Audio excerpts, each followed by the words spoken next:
Welcome, one. Welcome all to this Sioux story time where barbaloots sing and turtles will climb, where woodpeckers, squirrels, and binglebugs nest. And nature is sweetest when living unstressed. Each adventure today shows a different misdeed, but the one thing they share is the feeling of greed. For I'll tell you a story that carries great meaning. Oh, this tale was my failure, despite intervening. You see, people get stuck with a goal in their mind, forgetting to ask if their goal is unkind. I watched with a shock how this Onceler's hot greed came about from just sitting and knitting a thneed. Sit back now and hear how this tale will turn out, and see if you know what this story's about. What I tell is no lie, so take heart if you please, for I am the Lorax. I speak for the trees.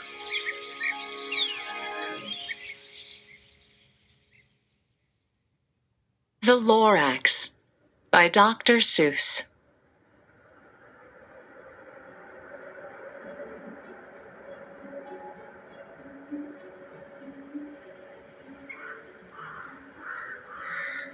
At the far end of town where the grickle grass grows and the wind smells slow and sour when it blows and no birds ever sing, excepting old crows, is the street of the lifted Lorax.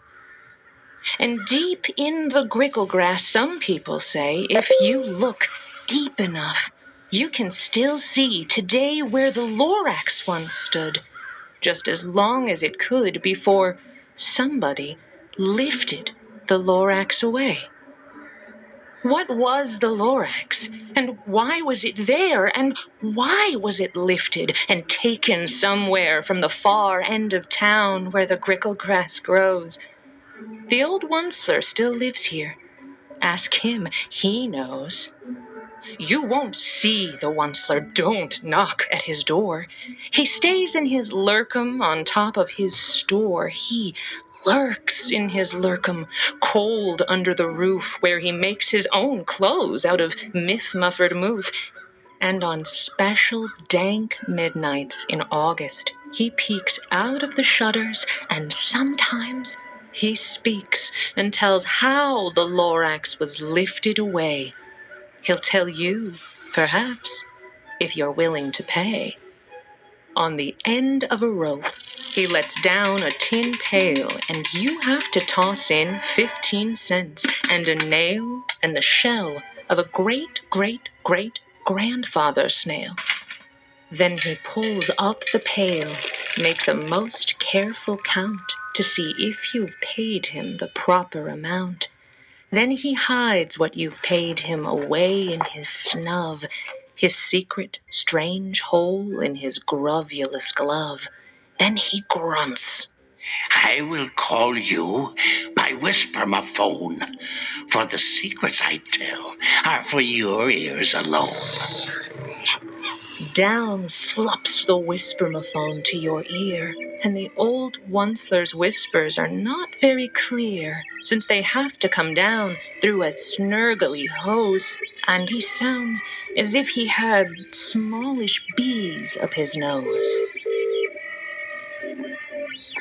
Now, I'll tell you, He says, with his teeth sounding gray, how the Lorax got lifted and taken away. It all started way back, such a long, long time back, way back in the days when the grass was still green, and the pond was still wet, and the clouds were still clean, and the song of the swami swans rang out in space. One morning I came to this glorious place, and I first saw the trees, the truffle trees, the bright-colored tufts, of the truffle trees. Mile after mile in the fresh morning breeze, and under the trees I saw brown barbaloots frisking about in their barbaloot suits as they played in the shade and ate truffle fruits. From the rivuletous pond came the comfortable sound of the humming fish humming while splashing around.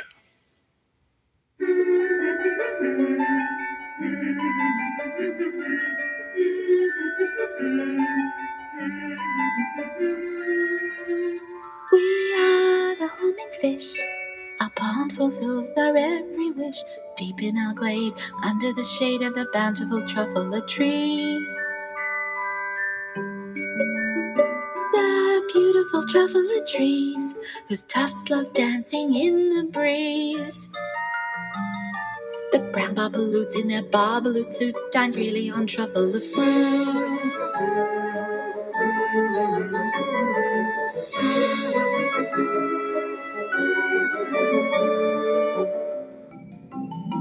Oh, the forest of the Lorax, free of sorrow, hammer or axe, where sweet swommy swans fly from tree tops to ponds, and all creatures sit back and relax. We are the humming fish. We really find life oh so delish. As it should be, happy and free, our pond fulfills our every wish.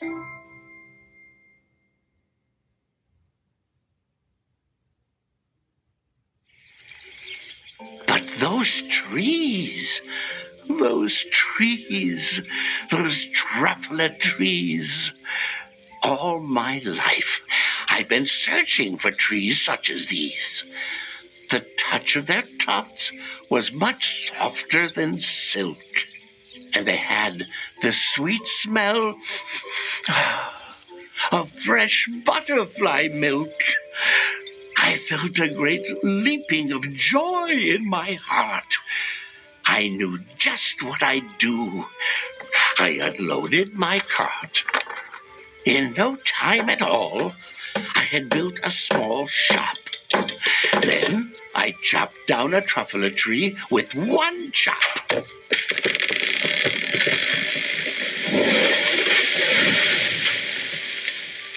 And with great skillful skill, and with great speedy speed, I took the soft tuft and I knitted a thneed.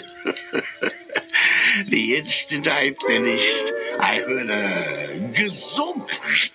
I looked. I saw something pop out of the stump of the tree I chopped down. It was sort of a man. Describe him? Well, that's hard. I don't know if I can.